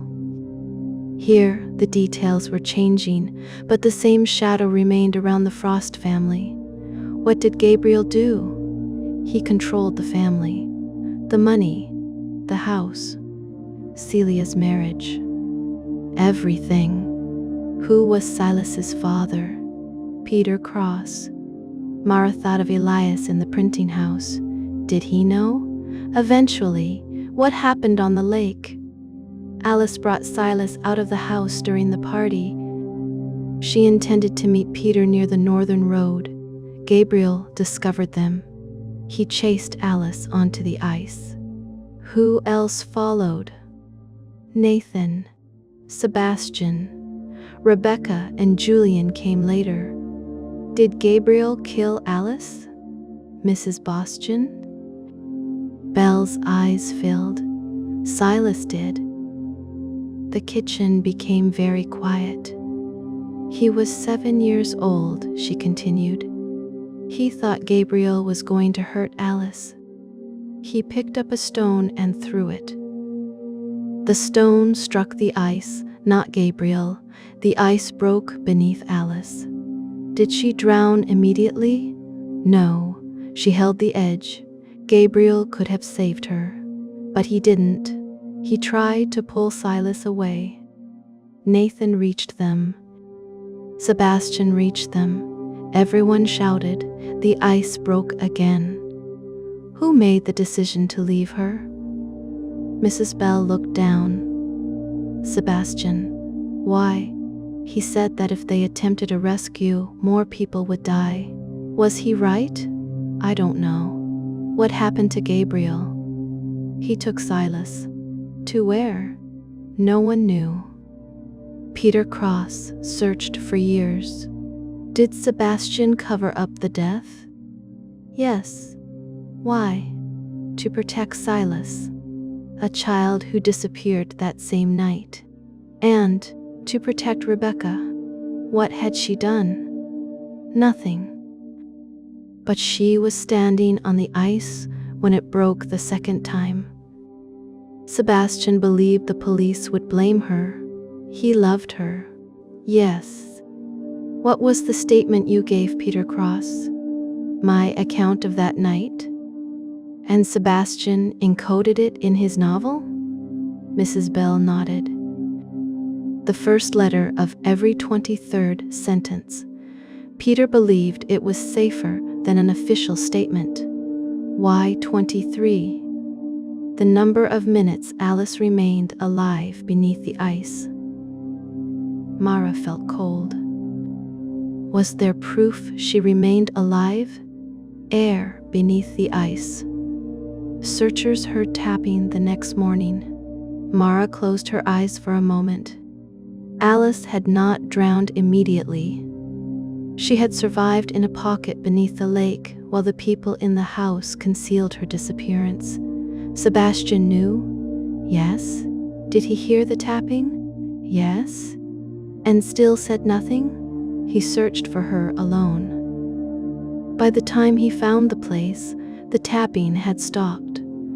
Sebastian's first bestseller was not simply based on Alice's death. It was his confession. Why burn the edition? Because Sebastian's code named Silas. Leo knows who he was. He does not know what he did. Someone is killing to obtain that information. Mrs. Bell's expression changed. No. Someone is killing to keep Leo from learning it. Mara studied her. Who knew you would go to the printing house? Sebastian, he is dead. He wrote it in my letter. There was no letter. The key opened a compartment. The book contained a second key. That opened a deposit box at the printers. What was inside? A recording. Of Sebastian? Yes. What did he tell you? To burn the book and wait for you here. Anything else, Mrs. Anything else? Belle looked at the untouched cup before Mara. He said you would refuse the tea. A chill passed through Mara. What else? He said that when you asked who murdered him, I should tell you the truth. Who murdered Sebastian? Mrs. Bell raised her eyes. I did. Chapter 15. A Confession. Written by someone else. Mrs. the First. Belle's confession lasted 9 minutes. She claimed she had entered the study through the hidden passage at 11:44, confronted Sebastian and strangled him with piano wire. She claimed she staged the black cord, moved the chair, placed Julian's cufflink beneath the desk, and escaped through the chapel. She claimed she later returned to Ravenscourt, used Sebastian's instructions to activate the rifle, attacked Julian, abducted Cross, and set fire to the study. It was a complete confession. It was also impossible. At 11,040, you were speaking to Rebecca in the downstairs corridor, Mara said. Mrs. Bell remained silent. Rebecca mentioned it in her second interview. She asked you for sleeping tablets. You refused. A security sensor recorded both of you entering the pantry at 11,045. The clock was wrong. It synchronized automatically when the power returned. Then Rebecca is lying. She described the medicine bottle you were holding. It was found in the pantry. Mrs. Bell's face remained calm. You could not have crossed to the chapel, entered the passage, killed Sebastian, and returned unseen. I did. You cannot drive a motorcycle. I can. You fractured your right wrist last month. You could not have attacked Julian with enough force to break his skull.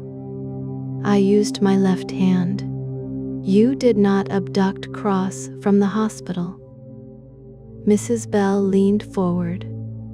You wanted a confession. I want the truth. You have it. No, I have a story written for you by Sebastian. That struck its target. Mrs. Bell looked away. He told you what to say, Mara continued. No. He predicted my questions. He gave you the details of the scene. He instructed you to confess after burning the first edition. No. Why? Mrs. Bell's voice broke. Because this must end. For whom? For the boy. Leo is a grown man. He was 7 years old when we destroyed his life. You did not kill Sebastian. I wanted to. That is not the same thing. It should be. Mara closed her notebook.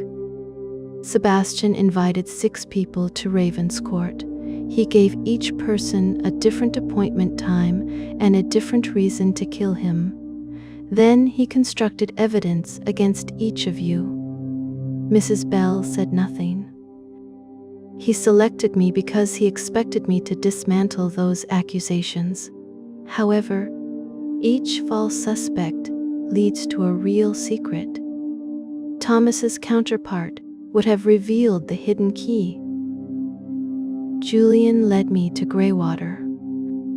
Rebecca exposed the coat. Celia led to the publisher and the child. Nathan leads to the medical cover-up. You lead to the encoded witness statement. And Leo? He leads to the murderer. Mrs. Bell closed her eyes. Then Sebastian failed. Why? Because Leo is gone. Mara stood. When? Before you arrived. He was under police guard. The officer received a message ordering his transfer. From whom? From you, Mara called the officer. Leo had been placed in an unmarked car 12 minutes earlier. The digital transfer order carried Mara's credentials and authorization code. The receiving location was listed as county headquarters. The car never arrived. Sebastian's manuscript chimed on the library computer. A new section had unlocked. Mara read it while officers searched the roads. Inspector Venn has reached the midpoint of the story. She believes the murderer has taken Silas. She is wrong. Silas has taken the murderer. Chapter 16. The Assistant's Manuscript. Leo's room contained a second novel. It was handwritten in 14 black notebooks hidden beneath a loose floorboard. The title appeared on the first page. The Author Who Deserved to Die, by Leo Hart. Mara read the opening chapter. A young man discovered that a famous novelist had stolen the tragedy of his childhood and turned it into fiction. He gained employment in the novelist's house, studied his habits, and planned a perfect murder. The method was precise. The assistant would invite the author's old companions to the house using forged messages. He would poison the author's coffee, strangle him after the poison weakened him, and escape through a hidden passage.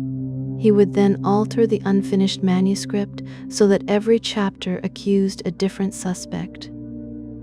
Cross read beside her with his injured arm secured in a sling. He wrote the murder before it happened. So did Sebastian. Which manuscript came first? That is the question. The later notebooks changed direction. The fictional author discovered the assistant's plan. Instead of alerting the police, he encouraged it. He planted evidence, rewrote his own manuscript, and manipulated the assistant into believing the murder remained secret. By Notebook 11, the fictional author had taken control of the plot. By Notebook 13, the assistant no longer knew which ideas were his. Notebook 14 contained one unfinished chapter. The assistant entered the study at midnight. The author was already dead. On the computer was a message addressed to him. "You were never my murderer." The remaining pages were blank. Mara examined the handwriting dates. Leo had recorded one beneath each chapter. The earliest was 6 months old. The latest entry had been made 2 days before Sebastian's death. "Sebastian found these," she said. "How do you know?" The phrase appears in his manuscript. He borrowed Leo's imagined murder and turned it into a trap. Then Leo did not know about the timed passages. No. Why hide the notebooks? Because planning a murder is not a crime he wanted to explain after. Sebastian was found dead. Cross sat carefully on the edge of the bed. Who took him? The manuscript says he took the murderer. You trust it now? I trust Sebastian to use precise language when it hurts the most. Mara turned to the final page. A faint impression marked the paper beneath the unfinished sentence. Someone had written on the missing sheet above it. She shaded the page lightly with graphite. An address emerged. St. Arison's Sanatorium. Below it, Ward C, Room 7. The sanatorium had closed 18 years earlier. The same year Gabriel Frost disappeared. St. Orison's stood beyond the northern cliffs. The sea had eaten part of the access road, leaving only one lane passable. Wind moved through the abandoned buildings, rattling broken windows and carrying the smell of salt into the corridors. Mara and Cross entered Ward C with armed officers. Room 7 was locked. Inside, they found a bed, a chair, and hundreds of pages pinned to the walls. Every page came from one of Sebastian's novels. Sentences had been circled in red. Together, they formed a message. I remember the ice. A television stood in the corner. Its screen turned on as Mara approached. Leo appeared in a pre-recorded video. He sat in the same room alone. If you found this, he said, Sebastian was right about you. Mara moved closer. I was not abducted. I used your credentials to order my transfer. Sebastian gave me the codes. Cross shook his head. He gave everyone everything, Leo continued. I know who killed Sebastian. I have known since the morning his body was found. Mara watched his face. I did not tell you because Sebastian asked me not to. He said you would arrest the murderer too early. He said the story had to reach chapter 15 before the truth could survive. Leo held up a first edition of The Girl Beneath the Ice. Mrs. Bell had burned a copy, not the copy. There were 2 authors' proofs, Leo said. Mrs. Bell knew about only one. He opened the book. The code does not say, I killed Alice.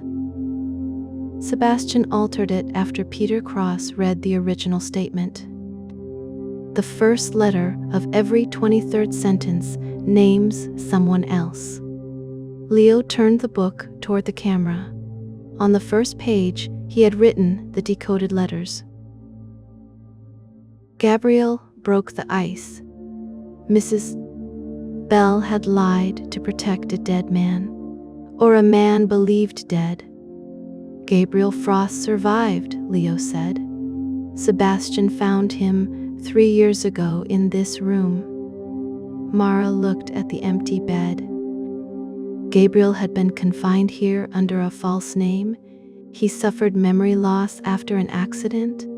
Sebastian paid for his care until the sanatorium closed. Then Gabriel disappeared again.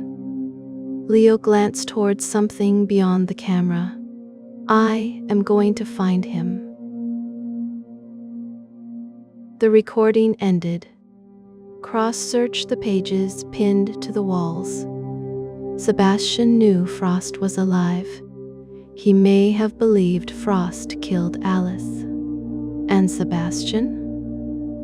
Mara approached the chair in the video. Something had been carved into its wooden arm. A raven. Beneath it was a date. The night Sebastian died. Next to the date were 4 numbers. 11,044. The time the murderer entered the study. Chapter 17. The Man Without a Past. Nathan Armitage regained consciousness that evening. He had been found outside the burning study with a syringe beside him. Toxicology showed a powerful sedative in his blood. He had not injected himself. Mara interviewed him in a guarded room at the Ashcombe Clinic. Gabriel Frost is alive, she said. Nathan looked toward the covered window. No. Sebastian found him at St. Orison's. No. You treated Gabriel after Alice died. Nathan's hands tightened on the blanket. He was not injured. He disappeared 4 years later. That had nothing to do with me. His car was found near the coast. There was no body. I know. Did you help him vanish? No. Who did? Nathan closed his eyes. Sebastian. The answer no longer surprised her. Why? Gabriel had begun remembering. Remembering Alice's death? And Peter Holloway. Mara leaned forward. What did Peter Holloway know? He handled Gabriel's money. Years after Greywater, he discovered payments made to St. Orison's under a false patient name. What name? Silas Gray. The fictional detective. Sebastian had named his investigator after the false identity of a man accused of murder. Did Gabriel kill Holloway? Yes. How? I don't know. Cyanide was concealed inside a coffee cup lid. Nathan looked genuinely startled. Then Sebastian helped him. Why? Because Gabriel threatened Leo. Gabriel knew where Leo was. He knew the child survived. Did he know Leo was his grandson? Nathan said nothing. Mara understood. Gabriel was Celia's father. Yes, he controlled her life. He concealed her pregnancy. He raised Leo secretly at Greywater. Yes, why? He considered the child his property. And Peter Cross? Gabriel hated him. Why did Sebastian protect Gabriel after Holloway's murder? Nathan laughed bitterly. You continue to assume Sebastian protected people out of love. Why else? Material. For his novels? Sebastian did not witness evil and become horrified. He became attentive. You hated him. We all hated him. But you came when he called. We all loved him. The sentence matched Sebastian's final letter. The murderer was someone he loved. Perhaps that described every person in Ravenscourt. What time did you arrive for your meeting? Mara asked. I did not. Your appointment was at 11:48. I received no letter. Sebastian's copy was opened. Not by me? Did you know about the hidden passage? Yes. Did you use it? Not for years. Where? Were you at 11:44? At my clinic? Alone? Yes. The call from Sebastian's phone came at 11:52. I answered it. Was it Sebastian breathing? I assumed so. What did you hear before the call ended? Nathan frowned. A bell. What kind? A small bell. Like the one at the printing press? No. Higher. Delicate. Anything else? A woman said one word. What word? I couldn't make it out. Try. Nathan looked at her. I thought she said again. Mara wrote it down. Why did you come to Ravenscourt? Because the breathing sounded familiar. To whom did it belong? Gabriel Frost. Chapter 18. The new chapter. The chapter appeared at midnight. It did not unlock from Sebastian's encrypted files. It arrived by email. The message was sent to Mara's official account from Sebastian Vale's private address. No subject, no body text. One attachment, Chapter 11. The murderer takes control. The digital team isolated the file before opening it. Its metadata showed it had been created 20 minutes earlier. Sebastian had been dead for more than 48 hours. Mara read the first line. Inspector Venn has discovered that Gabriel Frost is alive. The second, she has been told that he murdered Alice Frost, Peter Holloway, and Sebastian Vale. The third, only one of those statements is true. Cross stood beside her in Ravenscourt's library. Mrs. Bell remained in custody. Rebecca had been released but placed under surveillance. Celia was recovering from the knife wound. Nathan was guarded at the clinic. Julian was conscious but not yet fit for interview. Leo's location remained unknown. Gabriel Frost had not been seen in 18 years. Did Sebastian schedule the email? Cross asked. No. It passed through an external relay an hour ago. So the murderer has begun writing, or Leo has. Why would he? To force us toward Gabriel. The text continued. The dead author's manuscript was a locked room. The murderer has now entered it. From this chapter onward, Inspector Venn cannot know which passages belong to the victim and which belong to the killer. A new paragraph formed while they watched. To prove that I am alive, I will reveal something Sebastian did not know.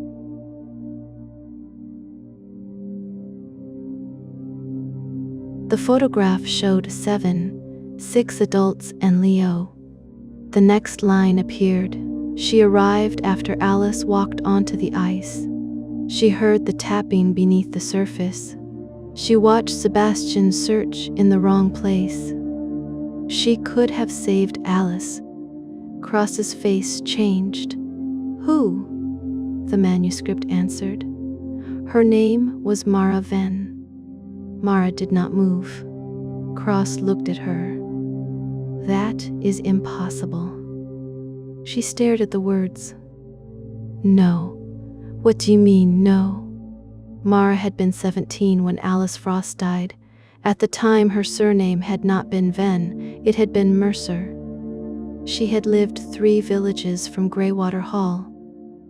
On the night Alice disappeared, Mara had been driving home with her father when their car broke down near the estate. She remembered rain, freezing wind, and lights moving among the trees. She remembered walking toward the lake. She remembered hearing something beneath the ice. not tapping, scratching.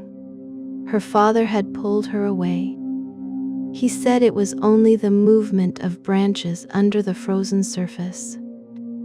Mara had believed him, until now. Cross watched her. "You were there for less than 5 minutes. Why didn't you tell me?" "I did not know it was connected."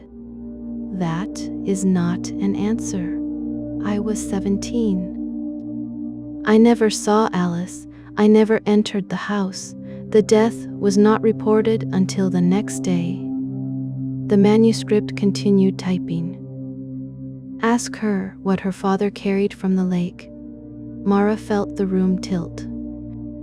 She remembered her father returning from the trees. His coat had been wet. He had carried something wrapped in a tartan blanket. He placed it in the trunk of the car and told her never to open it. The car was sold 3 days later. Her father died before she joined the police. "What was in the blanket?" Cross asked. "I don't know. Sebastian knew you were there." "Yes, that is why he chose you." "Perhaps." "No. He did not choose you because of your cases or your methods. He chose you because you were part of Greywater."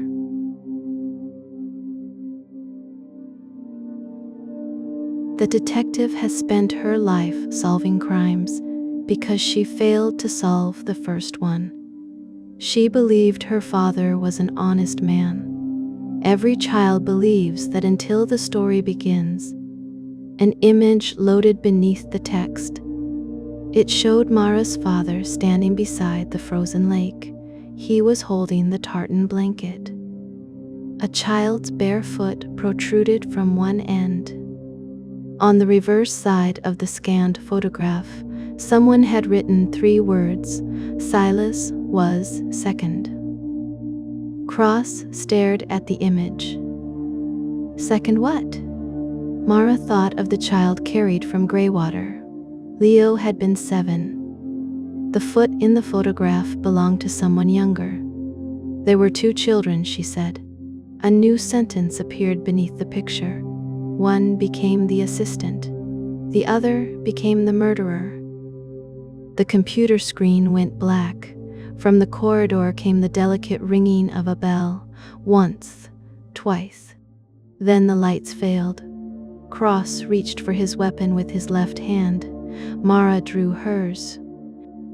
A floorboard creaked beyond the library door. Someone walked slowly through the darkness. The bell rang again, closer now. Mara moved toward the doorway. "Police," she called. "Show yourself."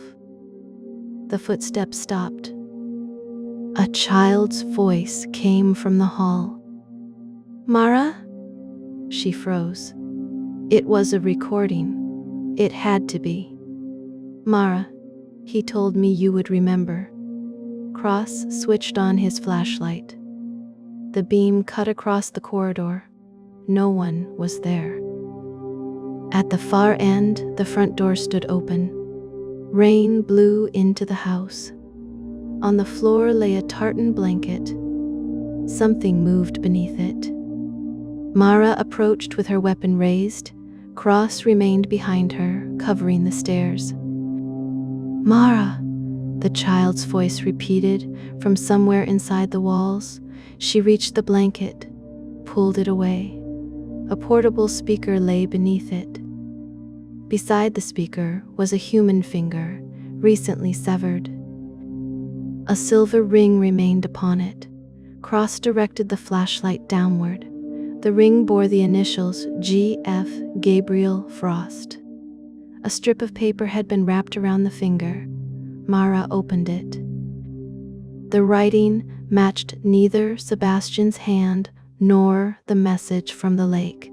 It contained a single sentence. "You have spent 2 days searching for the man who killed Sebastian. On the reverse, now search for the woman who killed Gabriel." The manuscript computer turned itself back on. A new chapter appeared. Chapter 12. the second body. From somewhere beneath Ravenscourt came 3 heavy knocks, a pause, then 3 more. Mara looked toward the floor. Cross whispered, "Someone is under the house." The knocks came a 3rd time, not random, not an attempt to escape, a signal. Mara listened to the spacing. 3, pause, 3, pause, 2, letters perhaps. A code Sebastian expected her to recognize. She counted again as the sound moved through the floorboards. 3 knocks, 3 knocks, 2. Mara's eyes went to the title of Sebastian's first novel, The Girl Beneath the Ice. "Not under the house," she said. She ran toward the eastern door. "Where?" Cross called. "The lake." They reached the shore 6 minutes later. The rain had returned. Officers swept lights across the water. At first, Mara saw nothing. Then a hand struck the underside of the boathouse platform. 3 times. A pause. 3 times. A pause. Twice. Officers tore up the nearest boards. Dark water showed beneath them. A man floated in the narrow space under the platform. His wrists were tied. A breathing tube extended between his lips and the surface. He was still alive. They dragged him out. He was old, skeletal, and almost bald. A pale scar crossed the left side of his face. 2 fingers were missing from his right hand. One wound was old. The other was fresh. As paramedics worked, the man opened his eyes. His gaze moved past Cross and settled on Mara. "Mercer," he whispered, her childhood surname. Mara knelt beside him. "Are you Gabriel Frost?" He began to shake. "Gabriel is dead." "Who are you?" The old man's eyes filled with terror. "I am the man Sebastian paid to pretend to be him." Mara stared at him. "Why?" "To hide the real Gabriel." "Where is he?" The man tried to answer. Instead, his body convulsed. The paramedic shouted for space. Mara moved back. The old man's hand closed around her sleeve with surprising strength. "It was never his daughter," he gasped. "What wasn't? The child?" "Which child?" "Silas?" His grip weakened. Mara leaned closer.